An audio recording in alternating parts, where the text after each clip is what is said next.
Bueno, vamos a hablar hoy de neuropsicoeducación. La neuropsicoeducación básicamente tiene como finalidad que todas las personas puedan comprender el funcionamiento de algo que parece muy complejo, pero que no lo es tanto como el cerebro. Bueno, nosotros en neuropsicoeducación hablamos de unidad cuerpo, cerebro, mente, porque son elementos que no pueden ser separados de ninguna manera.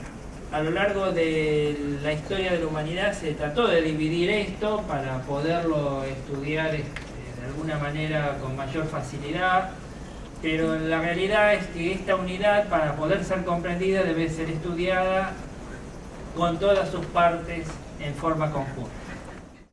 Si queremos entender cómo funciona el cerebro o por qué fue desarrollado el cerebro de esta manera, lo primero que tenemos que conocer es cuál es su principal función.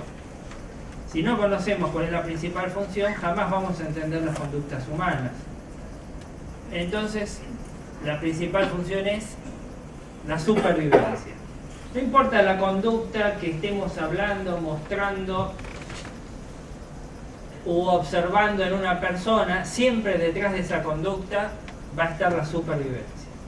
Esa conducta puede ser desde la más elevada a la peor de todas, pero siempre detrás de esa conducta vamos a encontrar el impulsor de la mente, de la unidad cuerpo-cerebro-mente humana y de todas las unidades cuerpo-cerebro-mente que se han inventado en la naturaleza, que es la supervivencia.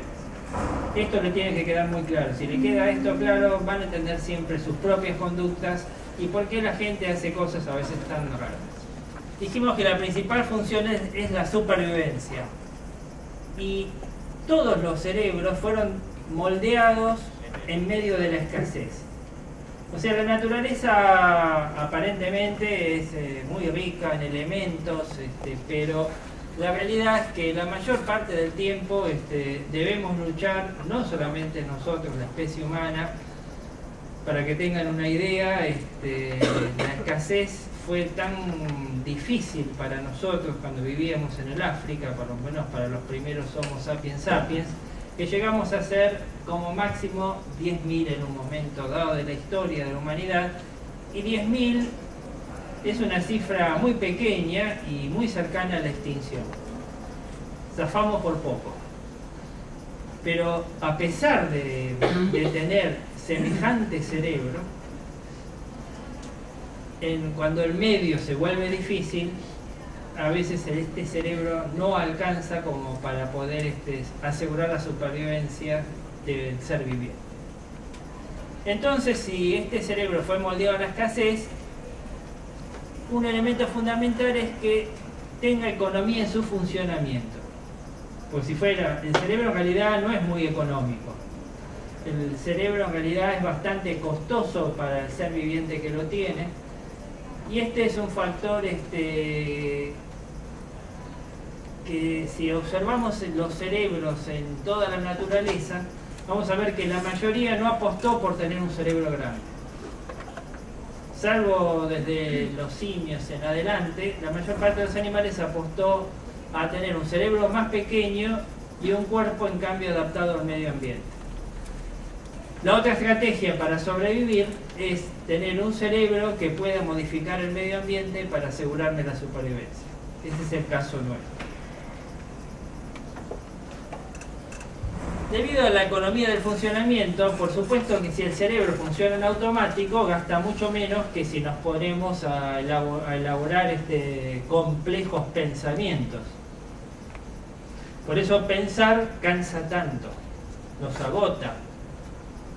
Después de exámenes quedamos a veces destruidos durante varios días hasta que uno vuelve a recuperar la energía. Bueno, el cerebro produce un gasto de energía muy grande. Lo cual no quiere decir que no le podemos dar a los alumnos. No, igual a pesar de que le vengo explicando a Ricardo todo esto hace mucho tiempo, él persiste en idea de seguir tomando exámenes a los alumnos, así que por más que quieran justificarse con él, con esto no importa, no le interesa. Bueno, la próxima.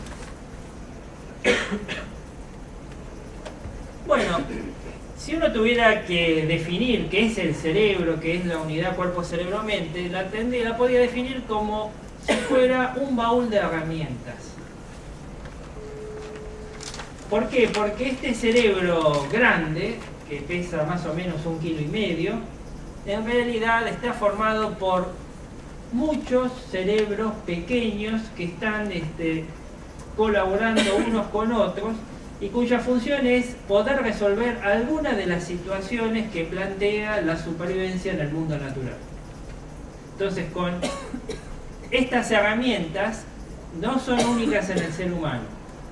Lo que sí, algunas están muy perfeccionadas con respecto a otros animales, pero estas herramientas las podemos encontrar en muchos otros cerebros más primitivos que el nuestro.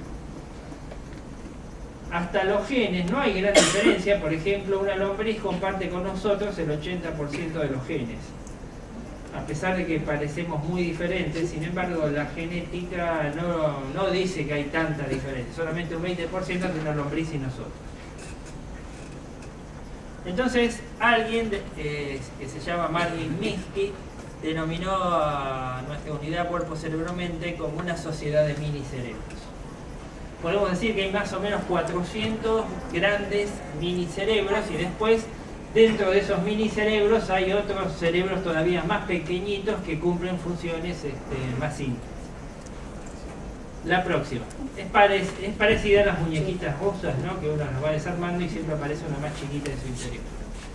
Entonces, si tenemos en la evolución un problema sencillo, vamos a activar solamente un pequeño minicerebro, el más simple que necesitemos. Acuérdense que esto implica el funcionamiento del cerebro siempre ahorro de energía. ¿Para qué voy a utilizar 100 millones de neuronas si con 5 neuronas puedo solucionar el problema? En cambio, si el problema es complejo, vamos a activar muchos minicerebros y en el caso a lo mejor de la función más elevada que tiene nuestro cerebro, que sería la autoconciencia, vamos a aprender casi todo el cerebro para que esa función se pueda desplegar. Bueno, un problema sencillo a resolver sería el control de la temperatura corporal. Para eso usamos algunas pocas neuronas a nivel del hipotálamo. Y un problema complejo es el estado consciente, como hablamos antes. Más que el estado consciente, el autoconsciente. En realidad, hasta una abeja tiene conciencia. La próxima. Bueno, si la primera función era la supervivencia, la segunda es ¿para qué corno sobrevivir? O sea, la segunda pregunta que uno debería hacerse. Bueno, la segunda función importante para la que está preparada la unidad cuerpo-cerebro-mente es la reproducción. Como ven, hasta ahora nada elevado, supervivencia, reproducción. Este instinto es uno de los que más problemas nos trae a lo largo de la vida. No creo que ninguno de ustedes alguna vez no haya tenido problemas debido a este instinto. No es tan importante la supervivencia del individuo como la transmisión de sus genes a las próximas generaciones. Pero lo importante es la reproducción. No importa que eso implique la muerte, la reproducción implique la muerte de aquel que está trasladando sus genes a la próxima generación.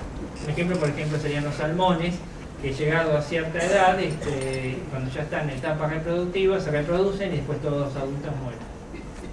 Esta es la tercera función, es el instinto gregario. ¿Por qué el instinto gregario?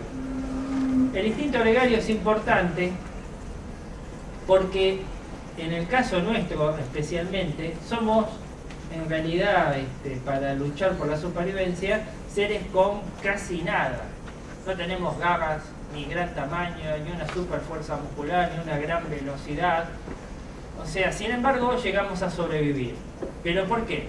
Porque si uno de nosotros quisiera enfrentar a un león o alguna de las fieras que existían en el origen de la humanidad, difícilmente hubiera tenido éxito. Pero si nos unimos 30, 40, 50 de nosotros con una piedra cada uno, qué sé yo, 50 piedrazos a un león, es seguro que el león entonces prefiera quedarse un tiempo más con hambre y no atacarnos a nosotros y buscar una presa más fácil. Por eso el instinto gregario es tan importante y por eso por pertenecer a un grupo somos capaces también de hacer cualquier cosa. A veces cosas muy buenas y a veces cosas muy malas.